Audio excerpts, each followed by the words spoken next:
Hi friends அனைவருக்கும் என்னோட இனிய வணக்கங்கள். இன்றைக்கான வீடியோக்குள்ளே நாம் பார்க்க போகிறது என்னன்னு பார்த்தோம்னா, குழந்தைங்களுக்கு நாம் பேம்பர்ஸ் பயன்படுத்துவதால் குழந்தைங்களுக்கு என்னென்ன பாதிப்புகள் ஏற்படுங்கிறத பற்றின வீடியோ தான் நாம் இன்றைக்கி பார்க்க போகிறோம். நாம் வீடியோக்குள்ளே வந்துடலாம், சரிங்களா? அதாவது பேம்பர்ஸுங்கிறது ஒரு அதிக தூரம் பயணம் போகிறப்ப, நம்ம பஸ்ஸில் ட்ராவல் பண்ணுறப்ப குழந்தைங்களுக்கு உச்சா கக்கா போச்சுன்னா நம்மளால் பயணம் பண்ணுறப்ப எதுவும் பண்ண முடியாது, இறங்கி கழுக முடியாது, எதுவும் பண்ண முடியாது.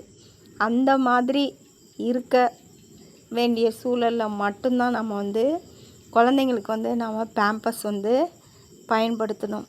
ஆனால் இப்போ இருக்கக்கூடிய தாய்மார்கள் என்ன பண்ணுறாங்கன்னா, எப்போ பாரு பேம்பஸே தான் போட்டுட்ருக்காங்க. ஏன்னு கேட்டால், இப்போ குழந்தைங்களுக்கு இப்போ அந்த காலத்தில் இருக்கவங்களாம் என்ன பண்ணுவாங்க, இப்போ பேம்பஸ் இப்போ இடையில வந்தது தான். அந்த காலத்தில் இருக்கிறவங்க என்ன பண்ணுவாங்க, வேஷ்டியை கிழித்து அதை துண்டு துண்டாக போட்டு குழந்தைங்களுக்கு இடுப்பில் கோமண மாதிரி கட்டி விடுவாங்க, சரிங்களா? குழந்தை எப்பப்போ உச்சா போகிறாங்களோ கக்கா போகிறாங்களோ அப்பப்போக்கு அதை மாற்றி விட்டுட்டு உடனே அதை அலசி போட்டுருவாங்க. ஆனால் இப்போ இருக்க காலகட்டத்தில், இப்போ இருக்கக்கூடிய ட்ரெண்டிங் காலத்தில் இப்போ அந்த துணி அலசுறதுங்கிறது ஒரு மலப்பில் ஒரு கஷ்டமான ஒரு விஷயமாக இப்போ இருக்கக்கூடிய தாய்மார்களுக்கு இருக்குது, சரிங்களா? ஆனால் இந்த பேம்பர்ஸ் போடுறதுனால குழந்தைகளோட இடுப்பு பகுதி என்ன நிலைமைக்கு ஆகுங்கிறது நிறைய தாய்மார்களுக்கு தெரிய மாட்டேங்குது. அது என்ன ஆகுங்கிறதையும் நான் இன்றைக்கி வீடியோவில் நான் உங்கள்கிட்ட சொல்லிடுறேன், சரிங்களா? அதாவது அந்த பேம்பர்ஸோட இடுப்பு பகுதி ஒரு எலாஸ்டிக்கில் கொடுத்துருப்பாங்க. அந்த எலாஸ்டிக் என்ன பண்ணும், அந்த குழந்தையோட தோலை இறுக பிடிச்சிருக்கையில் என்ன பண்ணும், அந்த குழந்தைக்கு அந்த இடுப்பு பகுதி அப்படியே என்னமோ ஒரு பூச்சி கடிச்சிச்சின்னா அப்படியே ஒட்டிக்கிட்டு, பூச்சியில் எறும்பு கடிச்சிச்சின்னா அப்படியே ஒட்டி பிடிச்சிக்கிட்டு கடிக்கும், நறுக்குன்னு அந்த மாதிரி இருக்கும். ஆனால் குழந்தைங்களுக்கு அது சொல்ல தெரியாது, சரிங்களா? ஆனால் நம்ம என்ன பண்ணுவோம், ஒரு குறிப்பிட்ட நேரம் முடிஞ்சதுக்கப்புறம் நம்ம என்ன பண்ணுவோம், அதை கழட்டுவோம். கழட்டுறப்ப என்ன ஆகும், அந்த குழந்தை கத்தும். அது எதனால் கத்துது, அந்த பேம்பர்ஸ் இறுக பிடிச்சிருக்கறனால, அது ஒட்டி பிடிச்சிருக்கிறப்ப திரும்ப அது நம்ம குழந்தைக்கு பயன்படுத்தி முடித்தோன்னே அதை நாம் எடுக்கிறப்ப அப்படியே தோலோடு ஒட்டி பிடிச்சிருக்கிறப்ப எடுக்கிறப்ப சரியான வலியாக வலிக்கும். அப்போ தான் அந்த குழந்தை கத்தும். இதை நல்லா தாய்மார்கள் தெரிஞ்சுக்கோங்க, சரிங்களா? அடுத்து இந்த பேம்பர்ஸ் பயன்படுத்துறதுனால அந்த இடுப்பில் ரத்த ஓட்டம் கம்மியாக போயிடும், சரிங்களா? அது என்ன பண்ணும், பிஞ்சு குழந்தையோட தோல் எப்படி இருக்கும், மென்மையாக இருக்கும். அதில் போய் இந்த லப்பர் மாதிரி இருக்கக்கூடிய எலாஸ்டிக்கை வச்சா அந்த குழந்தை என்ன பண்ணும் சொல்லுங்கள்? நான் சொல்கிறது உங்களுக்கு ஒரு சந்தேகமாக இருந்தால் நீங்கள் பேம்பர்ஸ் போட்டுட்டு உங்கள் குழந்தையோட இடுப்பு பகுதியை நீங்கள் பாருங்கள் எப்படி இருக்கும்னு. அதனால் தயவு செஞ்சு குழந்தைங்களுக்கு தவிர்க்க முடியாத சூழல் இருந்தால் மட்டும் பேம்பர்ஸ் குழந்தைங்களுக்கு போடுங்க. தேவையில்லாத நேரத்தில் தயவு செஞ்சு குழந்தைங்களுக்கு பேம்பர்ஸ்லாம் போடாதீங்க, சரிங்களா? பேம்பர்ஸ் அடுத்து பேம்பர்ஸ் போடுறதுனால என்ன ஆகும்னா, ஒரு பேம்பர்ஸ் ஒரு குழந்தைக்கு போட்டால் ஒரு 20 நிமிஷம் அல்லது ஒரு 25 நிமிஷம்தான் அந்த பேம்பர்ஸோட பவர் இருக்கும். அதுக்கப்புறம் என்ன ஆகும், அந்த குழந்தை ஒரு பால் குடிக்கக்கூடிய குழந்தை, நம்ம நார்மலாகவே வீட்டில் ஒரு குழந்தைய பால் கொடுத்துட்டு நம்ம குழந்தைய கீழே போட்டோம்னா அந்த குழந்தை எத்தனை வாட்டி உச்சா போகும். நான் சொல்லணுங்கிறது இல்லை, பால் கொடுக்கக்கூடிய தாய்மார்கள் உங்களுக்கே தெரியும் எத்தனை வாட்டி உச்சா போகிறாங்க. அப்போ அந்த பேம்பர்ஸில் நம்ம பால் கொடுத்துட்டு வெளியில் ரொம்ப தூரம் பயணம் செஞ்சு போகிறப்ப அந்த குழந்தை எத்தனை வாட்டி உச்சா போகும். அந்த உச்சை என்ன ஆகும், அந்த துணி உள்ளாரையே தான் அந்த ஈரமெல்லாம் அப்படியே இருக்கும், ஈரத்தை இழுத்து வச்சுருக்கோம்.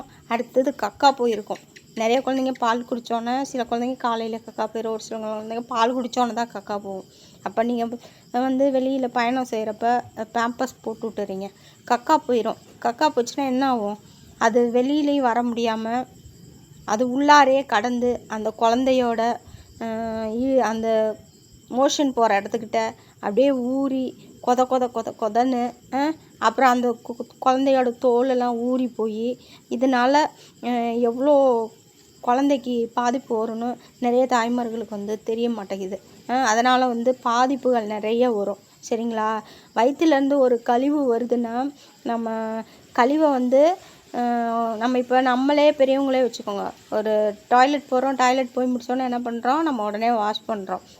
இப்போ வந்து நம்ம ரொம்ப தூரம் வந்துட்டு பயணம் போகிறப்ப ஒரு குழந்த வந்து கக்கா போயிட்டாங்கன்னா அங்கே போய் இறங்கி அதுக்கப்புறம் நம்ம அதை போய் பாத்ரூமில் கலட்டி அதுக்கப்புறம் தான் வாஷ் பண்ணுவோம். வாஷ் பண்ணுற வரைக்கும் அந்த டாய்லெட்டில் இருக்கக்கூடிய கழிவு அந்த குழந்தையோட டாய்லெட் போகக்கூடிய பகுதியை எவ்வளவு பாதிக்கும்னு வந்து நீங்கள் தாய்மார்கள் வந்து நல்லா நினச்சி பாருங்கள். சரிங்களா? அதனால் நிறைய பாதிப்பு, நிறைய குழந்தைங்களுக்கு பிக்கும். அந்த இடம் பாருங்கள் கொத கொதன்னு புண்ணாக போயிடும். இந்த பேம்பர்ஸ் வந்து போடக்கூடிய விஷயத்துக்கு மட்டும் வந்து பேம்பர்ஸ் போடுங்க. மீதி நேரம் குழந்தைங்களுக்கு வந்து இந்த வேஷ்டியெல்லாம் கிழிச்சு வச்சுக்கிட்டு அதில் வந்து குழந்தைங்களுக்கு கோமணம் கட்டி விடுங்க. சரிங்களா? கோமணம் கட்டுறது நல்லா காற்றோட்டமாக இருக்கும். எந்த ஒரு குழந்தையோட இடுப்பை வந்து எந்த விதத்துலேயும் வந்து பாதிக்காது. இதை வந்து நல்லா தெரிஞ்சுக்கோங்க. நிறைய பேர் என்ன பண்ணுறாங்க, ராத்திரி நேரத்தில் வந்து பேம்பர்ஸ் தான் போட்டு விட்றாங்க. கேட்டால் எந்த நேரமும் உச்சா போயிடுது, மேட்டை அலசி போட முடியல, போர்வையை அலசி போட முடியல அப்படின்னு சொல்லிட்டு நிறைய பேர் என்னவோ மலப்பு தட்டிக்கிட்டு இந்த பேம்பர்ஸை வந்து குழந்தைங்களுக்கு போட்டு விட்டுறாங்க. அந்த பேம்பர்ஸ் போடுறதுனால குழந்தைங்களுக்கு என்ன பாதிப்பு வருதுங்கிறத வந்து எந்த ஒரு தாய்மார்களும் வந்து யோசிக்க மாட்டேங்கிறாங்க. நீங்கள் வேணுமா நான் சொன்ன விஷயத்த பால் கொடுக்கக்கூடிய தாய்மார்கள், குழந்தைங்களுக்கு பேம்பர்ஸ் போடக்கூடிய தாய்மார்கள் நல்லா யோசித்து பாருங்கள். அதனால் தயவு செஞ்சு வந்து குழந்தைங்களுக்கு தவிர்க்க முடியாத சூழல் வந்தால் மட்டும் பேம்பர்ஸ் வந்து பயன்படுத்துங்க. மீதி நேரத்தில் குழந்தைங்களுக்கு வந்து துணி கிழித்து கோமணம் கட்டி விடுங்க. சரிங்களா? குழந்த வந்து சும்மைக்கு வந்து ஒரு குழந்த வந்து கக்கா போகாது. அந்த ஒரு நேரம், அப்போ ஒரு நேரம் அல்லது 2 நேரம், 2 டைம் தான் போவாங்க. அந்த துணியை அலசி போடுறதுக்கு எவ்வளோ நேரம் பிடிக்கும் சொல்லுங்கள் பார்க்கலாம்?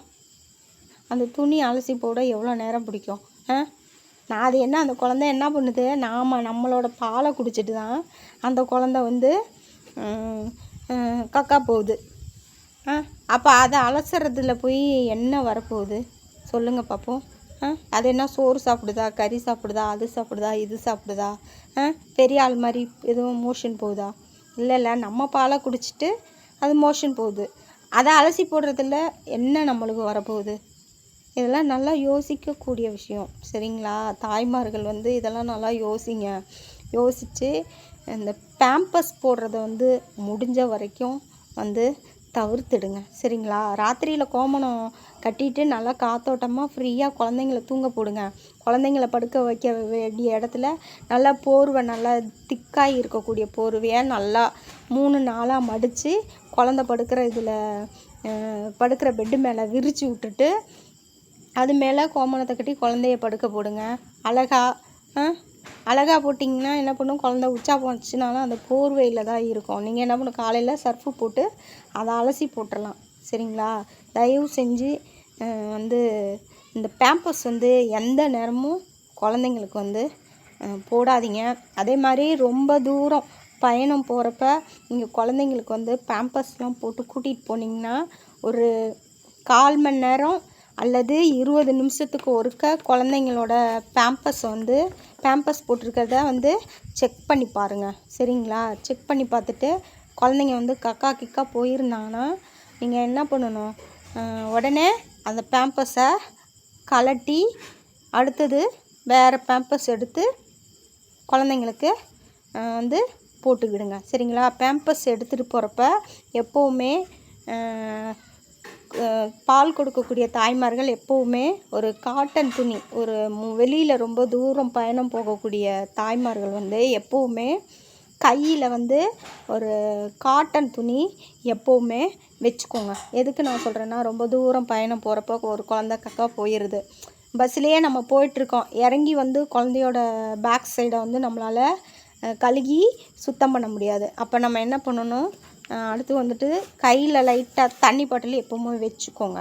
வச்சுக்கிட்டு என்ன பண்ணணும், அந்த பேம்பர்ஸ் கழட்டினதுக்கப்புறம் லைட்டாக அந்த பின்பகுதியில் வந்து லைட்டாக தண்ணியை பாட்டிலில் லைட்டாக இது பண்ணி விட்டு, அந்த நம்ம வச்சுருக்கக்கூடிய அந்த காட்டன் துணி இருக்குது பாருங்கள், காட்டன் துணியில் அந்த மோஷன் போன இடத்த அப்படியே தொடச்சி எடுத்துட்டு, அதுக்கப்புறமா வந்து மறுபடியும் ஒரு பேம்பர்ஸ் வந்து போடுங்க. ஒரு அரை மணி நேரத்துக்கு ஒருக்கா இல்லைன்னா 20 நிமிஷத்துக்கு ஒருக்கா வந்து அந்த பேம்பர்ஸ் வந்து செக் பண்ணுங்கள். எந்த நேரமும் ஒரு சில தாய்மார்கள் என்ன பண்ணுறாங்கன்னா, காலையில் போட்டாங்கன்னா அதை வந்து ஒரு 2 மணி நேரம் 3 மணி நேரத்துக்கு கவனிக்க மாட்டாங்க. கேட்டால் அவங்க வந்து சொல்லுவாங்க, நான் பேம்பர்ஸ் போட்டிருக்கேன், எதுவுமே ஆகாது, எல்லாமே அது உள்ளாரே தான் இருக்கும் அப்படின்னு நிறைய தாய்மார்கள் நினைக்கிறாங்க. அந்த பேம்பர்ஸு அதிக நேரம் போட்டால் அதனால் வந்து நம்ம குழந்தைக்கு என்ன ஆகுங்கிறது வந்து நிறைய தாய்மார்கள் வந்து யோசிக்க மாட்டேங்கிறாங்க. சரிங்களா? அதனால் பேம்பர்ஸ் பயன்படுத்தக்கூடிய தாய்மார்கள் வந்து தயவு செஞ்சு, நீங்கள் இதுக்கு முன்னாடி எப்படி இருந்தீங்கன்னு எனக்கு தெரியாது, ஆனால் இந்த பேம்பர்ஸ் போடுறதுனால இந்த மாதிரியான தோல் சம்மந்தமான பிரச்சனைகள்லாம் வந்துட்டு குழந்தைங்களுக்கு வந்து கண்டிப்பாக வரும். அப்போ நீங்கள் என்ன பண்ணணும், முடிஞ்ச வரைக்கும் பேம்பர்ஸை வந்து தவிர்த்துடணும். சரிங்களா? அதே மாதிரி வீட்டில் குழந்தைங்க சும்மைக்கும் நிறைய பேர் என்ன பண்ணுவாங்க, உச்சா போகுதுன்னு சொல்லிட்டு என்ன பண்ணுவாங்க, அப்படியே குழந்தைய ஃப்ரீயாக போட்டுருவாங்க. ஃப்ரீயாக இடுப்பில் எதுவுமே கட்ட மாட்டாங்க, அப்படியே போட்டுருவாங்க. அப்போ என்ன பண்ணணும், வீட்டில் காட்டன் துணியை வந்து ஒரு நிறைய கட் பண்ணி வச்சுக்கோங்க.